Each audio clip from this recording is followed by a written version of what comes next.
We're going to be working through a book called The Air We Breathe. I would seriously recommend you get it. I'm not going to read it out to you here tonight. So there's plenty in here that's going to be different.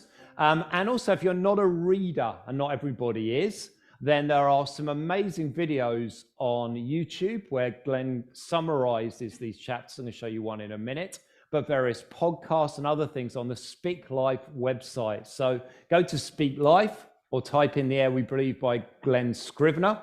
And there are loads and loads of resources where he explains things very, very clearly and very well, and in a slightly different direction to how I want to go tonight. So The Air We Breathe is essentially about how everybody in the West came to believe quite similar things about 7 values. So Glen lists 7 things. I've got them on there for you. Equality, so that all human beings are equal, that we should be compassionate, particularly towards those who are weaker. Consent in sex, so instead of men just being able to do as they please, which is the norm in many cultures, that actually consent is a value that's widely held in the West as essential. Enlightenment, so how our minds work and how we use reason. Science, freedom, and progress. And Glen's contention is, and he's right, that we all believe these things, whether we trust Jesus or not, because of him. He actually made these values what they are, and actually our non-Christian friends who cherish these things actually only do so because of him. We'll think a bit more about that tonight, about how places where Christian influence hasn't gone don't live this way. This is a way that God has intended and Jesus Christ scattered worldwide. And it's an amazing thing. And part of the reason we're doing this series is in the hope that it might help us to be confident that actually what we believe is good. We're often told, aren't we, that what we believe is harmful, dangerous, regressive, no good. Well, actually, these are the things that the Bible teaches and actually are good. And a lot of people believe them, even if they don't believe in our God or in the church. Sadly, Glen also says a lot of people say that the church is seen as the opposite of these things, a place where people aren't treated equally, a place where there's a lot of cruelty, a place where power is used coercively, whether that's sexually, and there have been plenty of scandals along that route, or just in an unhelpful way, where people actually are ignorant and stand against kind of reasoned thought, where we're anti-science, restrictive in the way that we live, and backwards when it comes to progress. And so again, I think part of what I want to do when we meet is think it's not enough just to know and believe these things. They're all about how we treat other people. It's all about loving our neighbor as we love ourselves. It's about actually seeking to be a force for good in this world. It's about being salt and light. And so as we work our way through, I can't remember if I've got one more slide or that's it. I have. Yeah, so how should these values shape how we live as followers of Jesus Christ? Glen doesn't do that so much in his book. His book is more just saying, how did everybody come to believe this? But on a Sunday evening, because we're gathering to worship, I want us to take the next step beyond, which is to say, what difference should that make to how we live daily life? So tonight we're going to think about equality.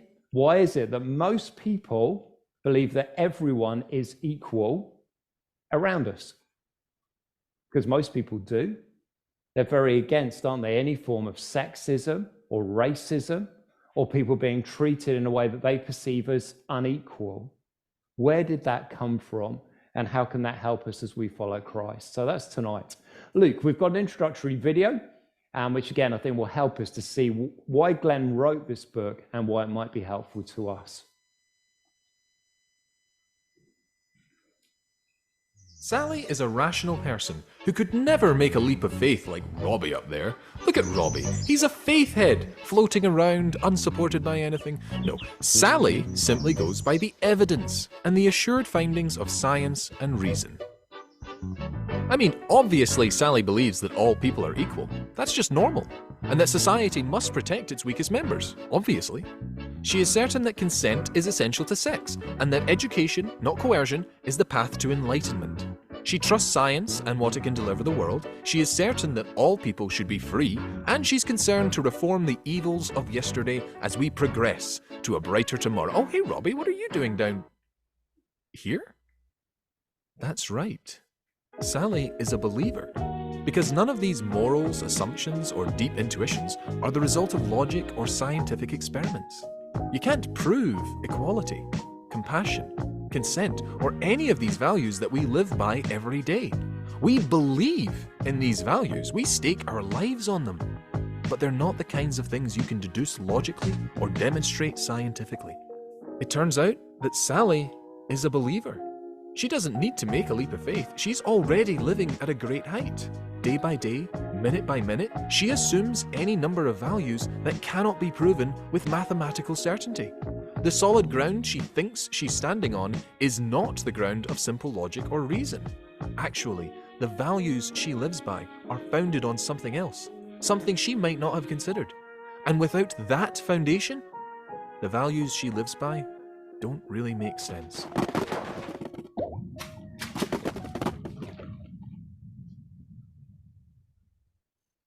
You see, Sally lives her life based on the values of the Jesus Revolution.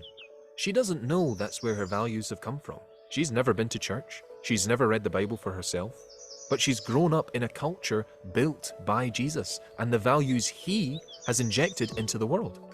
Sally has been assuming some deeply Christian truths all along, even if she never really examined them. But if she takes the time to look where she's standing, she might just find that she's more of a person of faith than she thought. Sally's challenge is not to take a leap of faith. Through the Jesus Revolution, history has already taken an almighty leap. Sally, along with the rest of us, are already in midair. What she needs is some ground beneath her feet, and it's Jesus alone who can provide it. That's the argument of the air we breathe. It charts the advance of the Jesus Revolution from Genesis to the modern day and from equality to progress.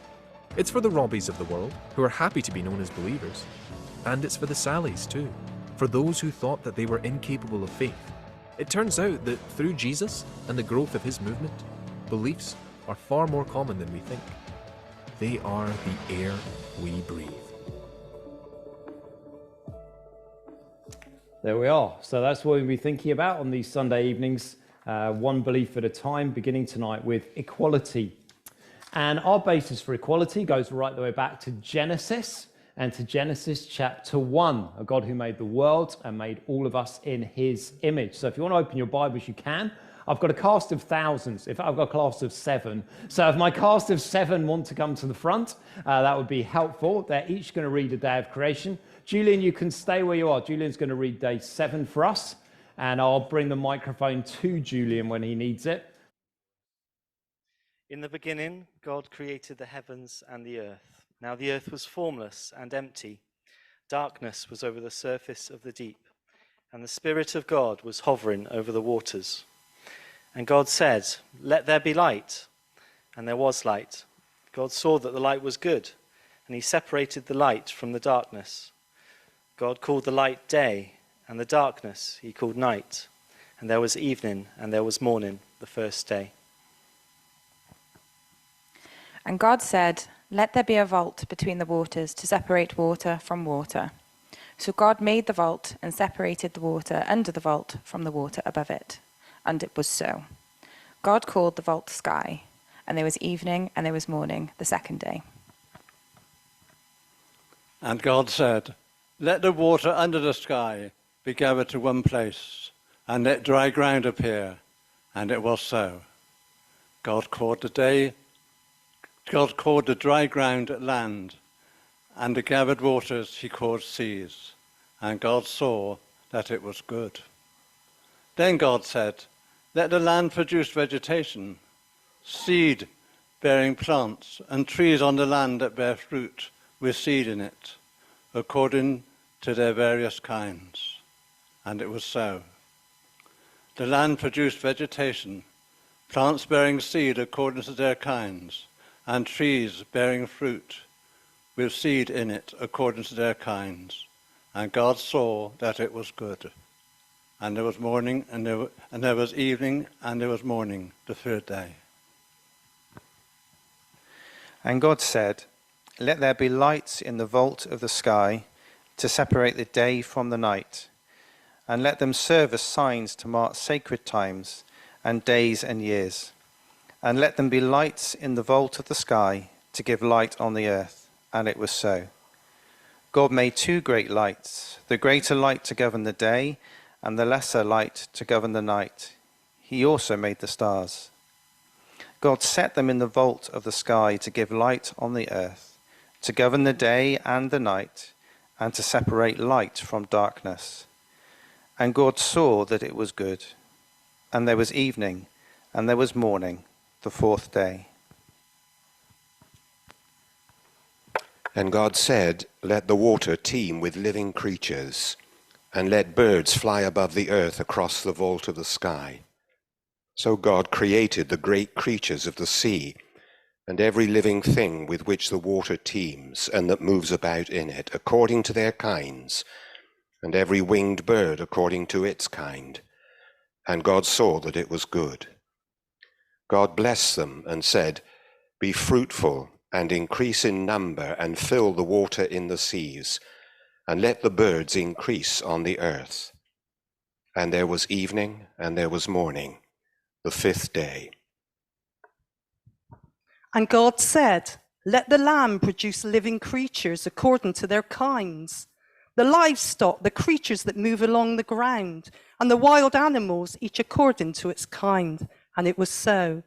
God made the wild animals according to their kinds, the livestock according to their kinds, and all the creatures that move along the ground according to their kinds. And God saw that it was good. Then God said, "Let us make mankind in our image, in our likeness, so that they may rule over the fish in the sea and the birds in the sky, over the livestock and all the wild animals, and over all the creatures that move along the ground."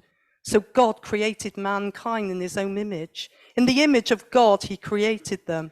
Male and female he created them. God blessed them and said to them, "Be fruitful and increase in number.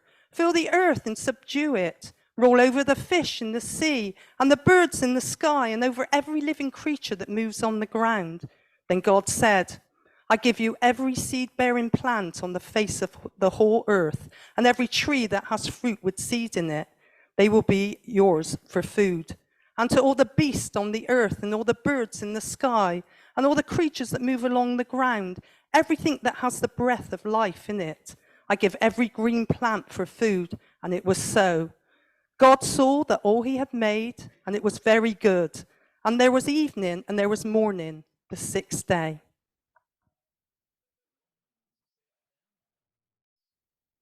Was there the sphere, heavens and the earth were completed in all the vast array. Very good. Thank you, Julian. Thank you. So thus the heavens and the earth were created in all their vast array. By the seventh day, God finished the work he had been doing. So on the seventh day, God rested from all his work. Then God blessed the seventh day and made it holy, because on it he rested from all the work of creating that he had done. In a few moments, we're not going to look through every single line of that. It's a long and complex passage, but it's the beginnings of why we believe in equality. There's one God. He made the world. He made all people, and he made them in his image. For each of these chapters, Glen Scrivener's put a sort of introduction together, and I thought it'd be helpful. We're going to run through this in more detail in a minute, but to give you the sort of lie of the land, and just because I think he explains things in a way that's crisp and clear, we're going to listen to him do it for 5 minutes, then I'm going to do it for 25, and then we'll see just how muddled we all are. So, Glen, over to you.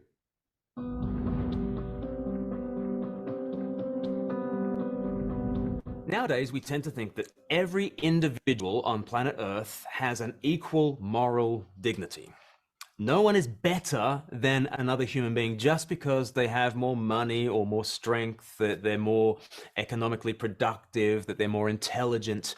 No, everybody is equal, no matter their race, their religion, their gender, their sexuality.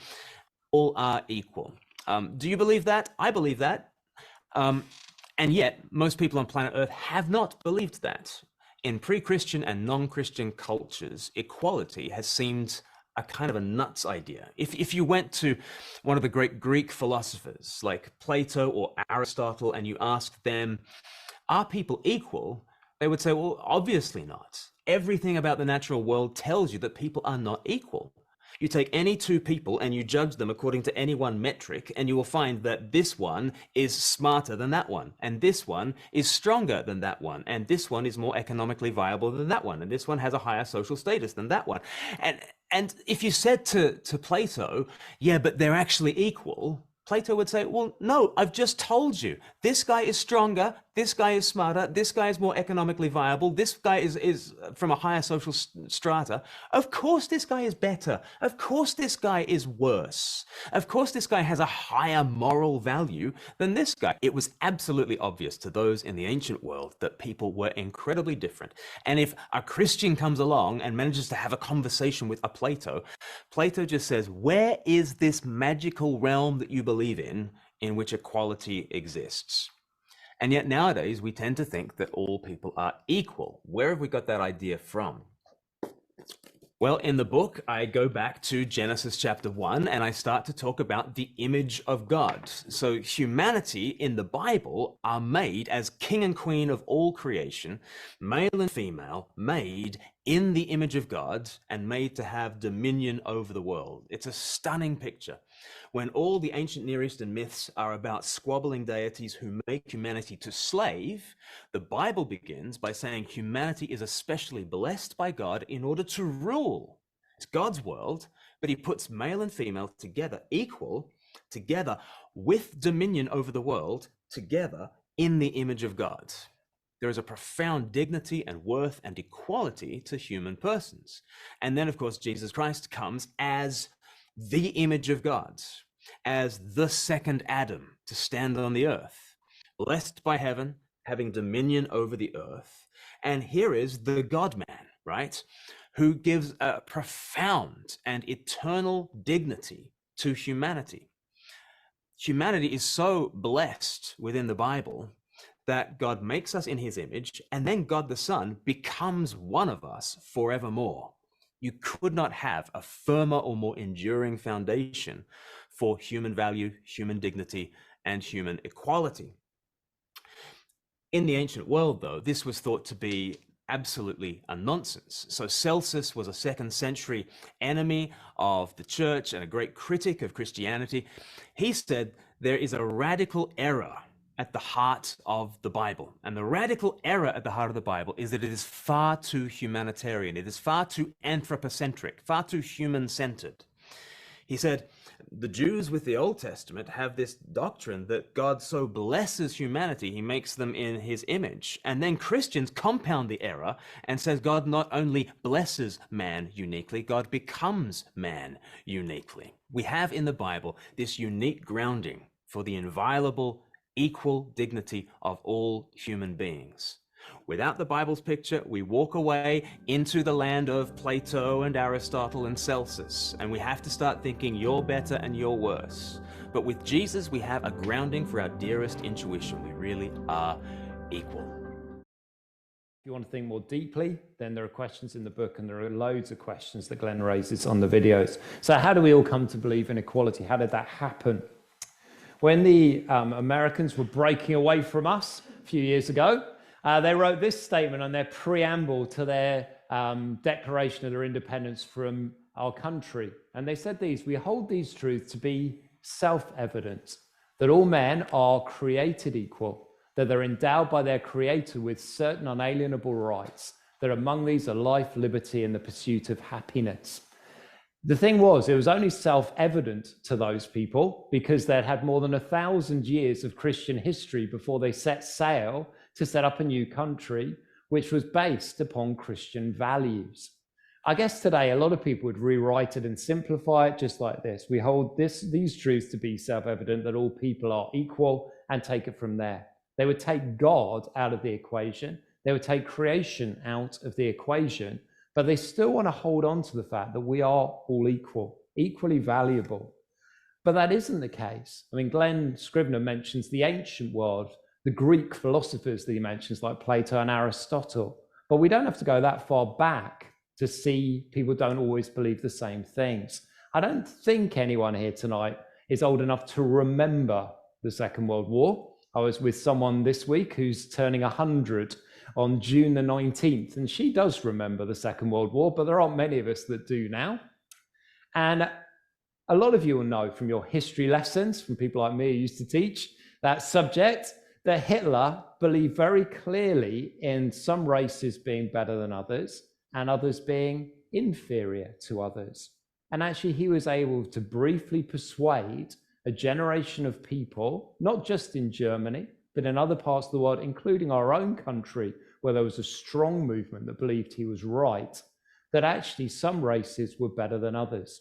It's not self-evident. It is something that we have learned, something we've learned because we live in a country that follows Christ.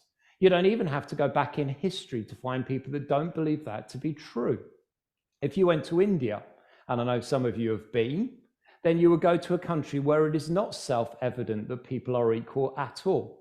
The vast majority of people don't believe in the equality of human beings. Although the law changed in the 1960s, the vast majority of Indian people believe where you're born, the caste that you are born into, like a bit like a class here, determines your life moving forward. It will determine the kind of job you do. It will determine the kind of person you marry. Only about 7% of people marry outside of their own class. And those that do take their life in their hands, because there are honor killings every year for people who do that, because it's considered to be wrong. And at the very bottom are millions of people regarded as untouchables. And those people are only allowed to do the jobs that no one else wants to do. I don't know if it's still true. When I trained for the ministry, they weren't allowed outside during daylight hours. They had to be unseen. 1 in 8 people in our world today lives there.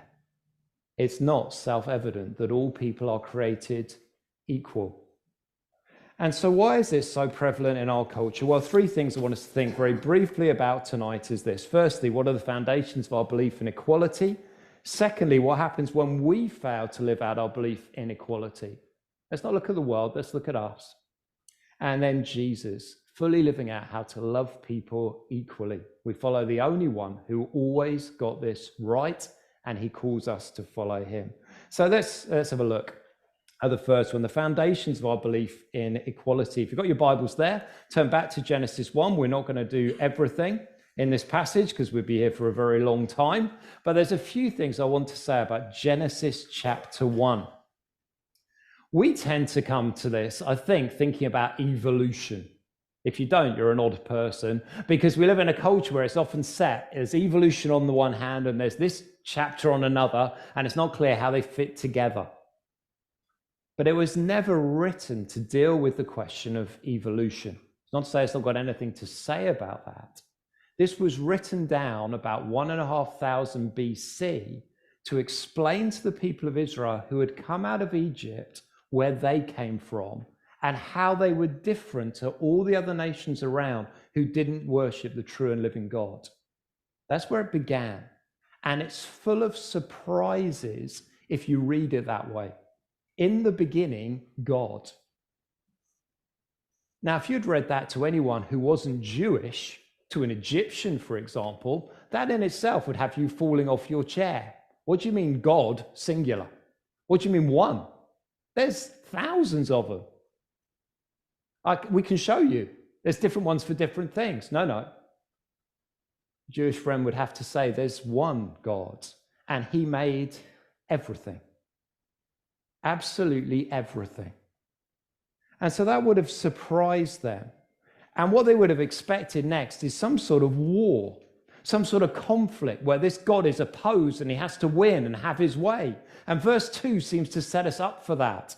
Now the earth was formless and empty. Darkness was over the surface of the deep, and the Spirit of God was hovering on the waters. And an ancient person thought, excellent, now we're going to get a battle. Now we're going to see what happens next, how we came out of struggle. And yet, verse 3 says, and God said, let there be light. And there was light.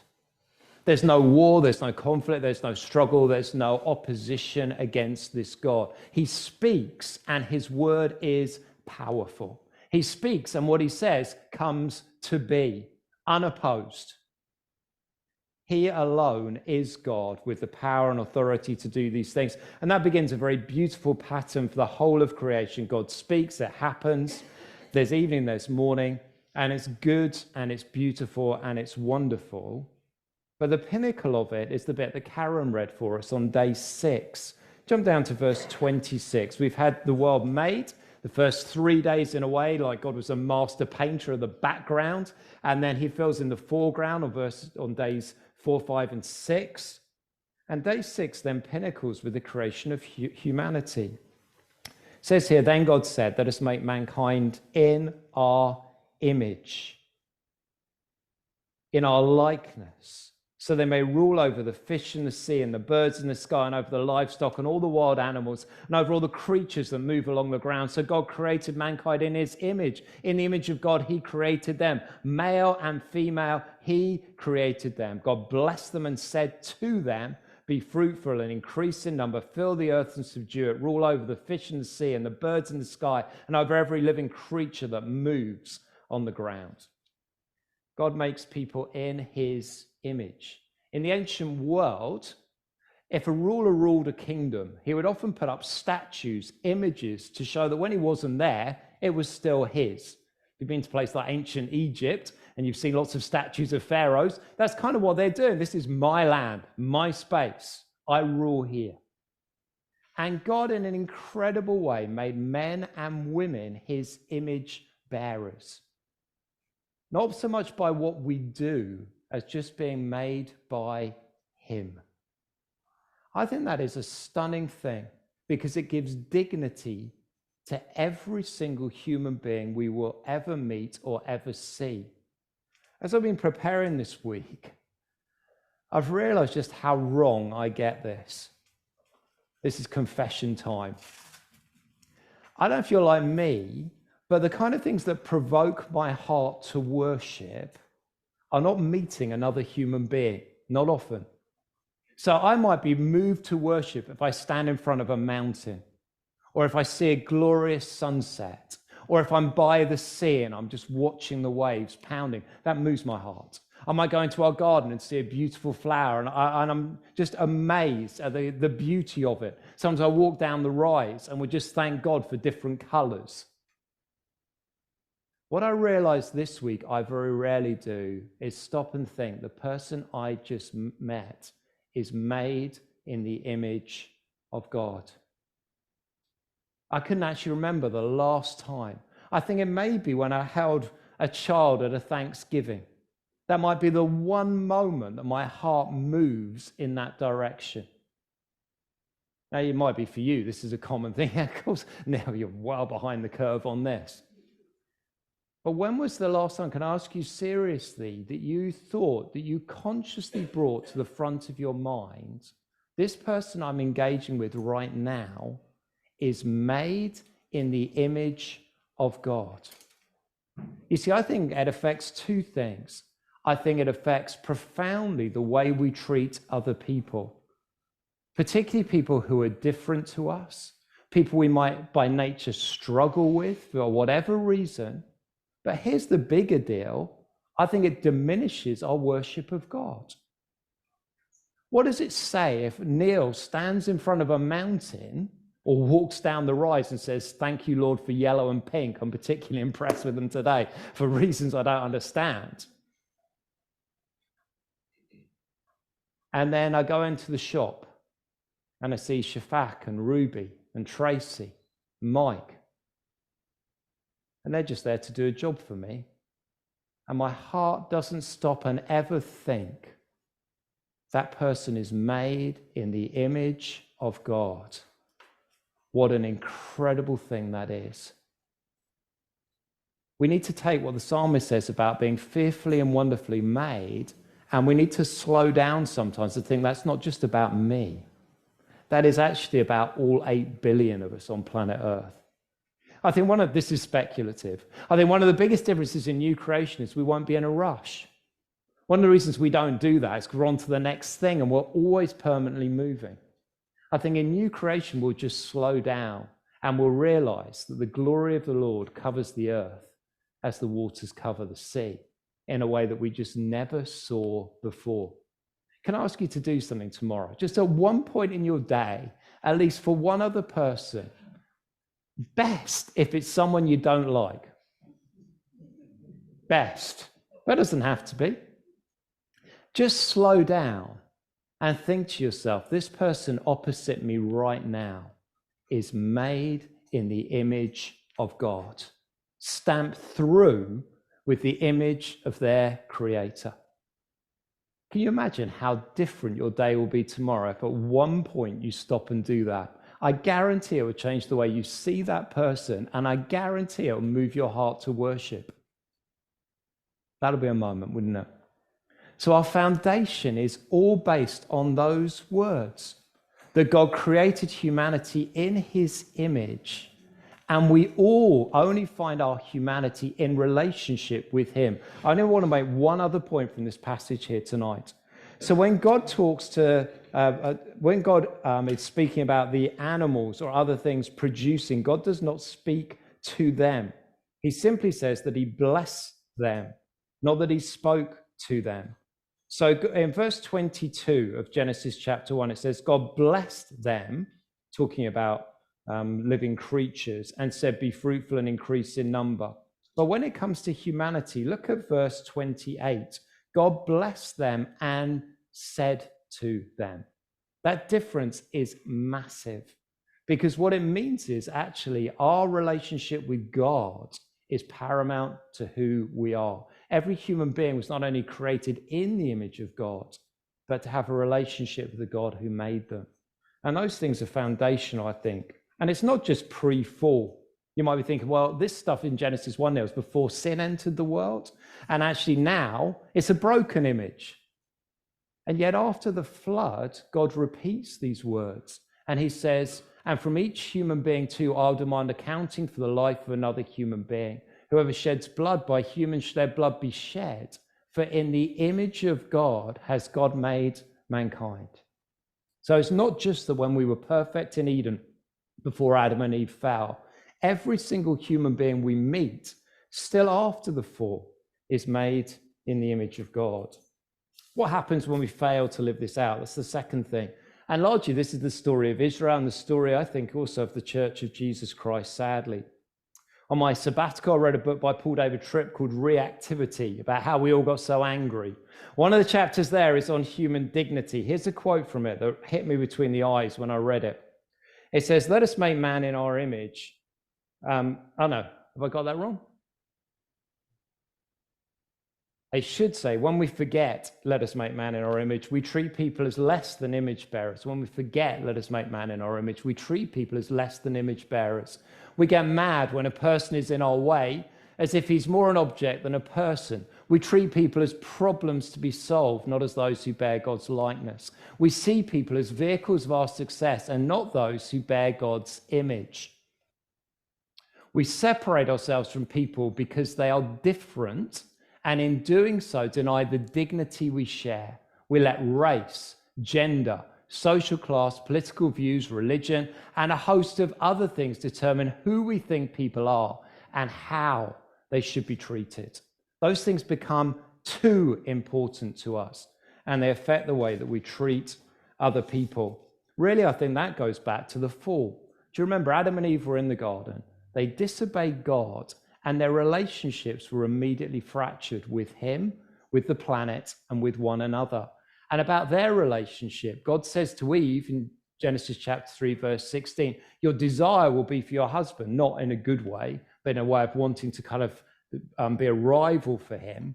And instead of his loving rule being over you, instead he'll rule you harshly. That's the implication. There'll be a scratchiness in marriage, a jostling for position, not an equality anymore, but people trying to get their own way.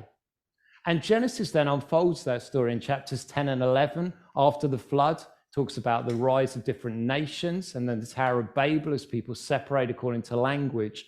And then chapter 12 begins God's new initiative to save people from all nations. He calls one man Abraham, and he says that through him all nations on earth will be blessed. But if you read through the Old Testament, that's not what you find. Something in the human heart drives against difference and takes pride in being special. And so by Jesus' day, Jewish folks were regularly praying, Jewish men were praying this prayer. Thank you, God, that I'm not a Gentile from a non-Jewish nation, or a woman, or a slave. That was a daily prayer because the Jewish nation had forgotten God's gracious calling. So I love these words from Deuteronomy. So Deuteronomy chapter 7 says this. The Lord, Moses says to the people, the Lord did not set his affection on you and choose you because you were more numerous than other peoples, for you were the fewest. You weren't better than others, you were less. But it's because the Lord loved you and kept the oath he swore to your ancestors that he brought you out with a mighty hand and redeemed you from the land of slavery, from the power of Pharaoh, king of Egypt. You see, what should have God's people remembered? Not only were they made in the image of God, but according to his promises and his grace, he saved them. And they took his promises as if they were privileges, and they lived as if they weren't saved by grace, but because they were better than others. And that led to a very destructive relationship with the people around them. I think often we fail to live this out too. I mean, we as Christians. I think we can see it traced through the Old Testament, but you don't have to go back far to find churches that have supported apartheid, churches that have supported segregation, churches that have treated women with almost no respect whatsoever, churches that have been involved in atrocities because they've lost sight of what life is really all about, that actually we all live before God as equal in our humanity before him, made in his image and saved by his incredible grace. It is a terrible thing, but in our hearts, it is easy for us to be sexist. It is easy for us to be racist. It is easy for us to be homophobic and to feel justified in being it. And it is very easy for us to be transphobic in the society in which we live, where that is a divisive issue. Here's another area where I've been exercised recently in my own thinking. I think it'd be very easy for us to go with the right in this country and claim those are Christian values, to actually come out and use words in a way that's really unhelpful and think we're being biblical.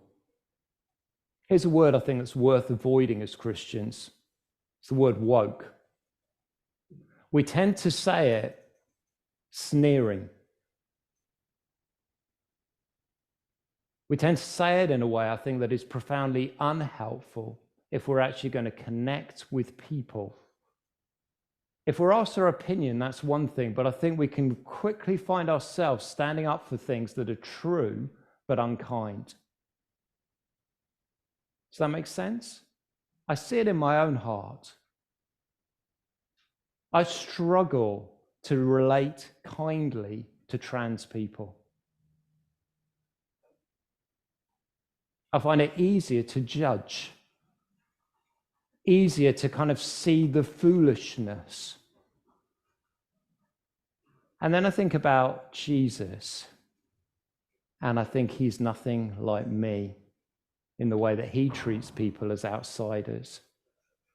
So I think we can actually all do better in this area. Here's the thing that I've been thinking about, partly helped by a book I'm reading on hospitality, saying as Christians, we should be able to be those who show that we accept people even if we don't approve. Let me say that again. We should be people who can accept people even if we don't approve. That may not be enough to get people to like you or accept you, because I think these days people want our acceptance and our approval. But we need to be those who can accept people who we disapprove of. And I think we've been weak on that. I have. I've said some things here I'm deeply ashamed of. It's easy to contend for the truth unhelpfully within these walls and to take that sort of attitude outside of these walls and put people off Christ. So, two things. Our foundations are based in Genesis, If we fail to live out our belief in equality, then it's seen and it's definitely damaging. And it's certainly nothing like Christ. That's where I want to finish tonight. Number 3, Jesus fully living out how to love people equally. We're not going to spend long on this tonight, but when you read through the Gospels, what you realize is the very Son of God, who is without sin and is perfectly holy and sees the dirt of sin in a way that we don't, draws sinners to himself, and sinners of all kinds. Jesus lived in a day, right, where a Jewish man, a good Jewish man like him, would be expected to pray, and he never did. Thank you that I am not a Gentile, a woman, or a slave. The way he lived shows that he did not believe that prayer. So when it came to Gentiles, Jesus affirmed Gentiles. Do you remember a Roman centurion came to him whose slave was sick? Thank you, I'm not a Gentile or a slave. And what does Jesus do? He not only heals the man, but he affirms his faith. So in Matthew's gospel, it says these words. Having performed the healing, Jesus says to this man, truly I tell you, I've not found anyone in Israel with such great faith. That would have been highly offensive to point to a Roman and say, this man has the sort of faith I'm looking for. And then he said, I say to you that many will come from the east and the west and take their places at the feast with Abraham, Isaac, and Jacob in the kingdom of heaven. Jesus was not racist in a community, in a society where that was just the expectation and the norm. He pushed beyond. He showed respect to those who were at the very bottom end of the social spectrum. Even this man's slave was worthy of his time and attention. Jesus lived at a time when people said, thank you, God, I'm not a Gentile or a woman or a slave. Think about how he treated women. Think about the woman at the well who was a Samaritan, judged by every Jewish person she met. Not only was she a Samaritan woman, she was also immoral. She had had 5 husbands, and the man she was living with was not her husband. How would we react? I guess like the disciples, with shock. But Jesus draws near and he reveals to her more than he's revealed to anyone else about himself. Anyone who saw them at the well would wonder what was going on. It was a pickup place. It would look, everyone would have wondered, what is he doing? And Jesus instead is having a conversation about what it really means to worship God, what it really means that he's the Messiah. He doesn't condone her sin. He doesn't approve. He says, go and sin no more. But he accepts her. And that acceptance is so strong, she goes back to her village and says, you've got to meet this guy. He's amazing. He told me things about myself I never even knew. You've got to see him. And he's having a meal with the religious. And there's a Pharisee there called Simon. And they're eating outside because that's what you do when you want to show you've got the guest of honor. And there's a woman there who's a prostitute. She's known for it. And she approaches Jesus and she cries at his feet and then unravels her hair and wipes her tears from his feet. And the whole expectation in the room is Jesus will pull away. He's a prophet. He's holy. He's a man who would know that this isn't the sort of woman he should be associating with. And yet instead, Jesus rebukes the religious folks for their lack of love for him and says those who have been forgiven much love much, and those who have been forgiven little love little. We could carry on, but we won't. It's one thing to believe in equality. It's quite another thing to live it out. When you take a step towards someone who's nothing like you, when you swallow down your own prejudice, when, like me, you get that feeling maybe around people who are living in a way that you don't get on with, that you know is wrong biblically, and you walk towards them rather than away from them, when you don't distance yourself, but you get to know them and you begin to share your life with them, that is where you go further than the world ever will. Our world gets into groups of people who believe similar things and they stick behind their walls.